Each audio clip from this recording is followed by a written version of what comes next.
Hello kids, part 1 मैं अमर शहीदों का चारण।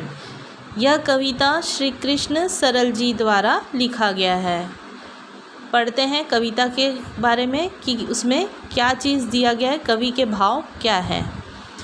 देश की आज़ादी के लिए मर मिटने वालों के द्वारा दिखाए गए मार्ग का अनुसरण करते रहना ही उनके प्रति सच्ची श्रद्धांजलि है। पर आज हम उन्हें केवल राष्ट्रीय पर्वों पर ही याद करते हैं। यदि हम पीढ़ी दर पीढ़ी अमर शहीदों के प्रति कृतज्ञ रहे, तब भी उनका यह ऋण चुकाया नहीं जा सकेगा। इस पाठ में कवि ने अमर शहीदों के बलिदान का ओजस्वी गायन किया है। इस पाठ में हम सीखेंगे कविता को पढ़कर अर्थ ग्रहण करना, सम्मानोच्चारित शब्द, विलोम शब्द, वर्ण क्रम के अनुसार शब्द लिखना। मतलब क्या होता है? सम्मानोच्चारित शब्द मतलब सम्मान देने वाले शब्दों के बारे में समझ में आएगा हमें। विलोम शब्द पढ़ेंगे और वर्ण क्रम के अनुसार शब्द लिखना। इन सब चीज़ें हम इस पाठ से सीखेंगे। चलिए रीड करते हैं। मैं अमर शहीदों का चारण, उनके यश गाया करता हूँ।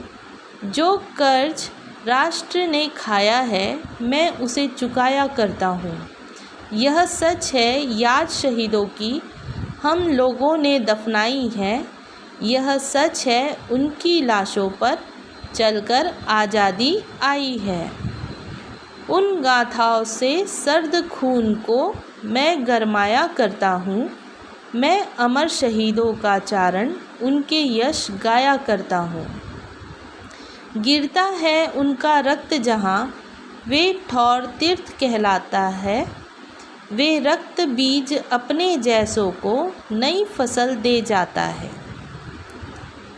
यह धर्म कर्म, यह मर्म सभी को मैं समझाया करता हूँ। मैं अमर शहीदों का चारण, उनके यश गाया करता हूँ। Turn your page.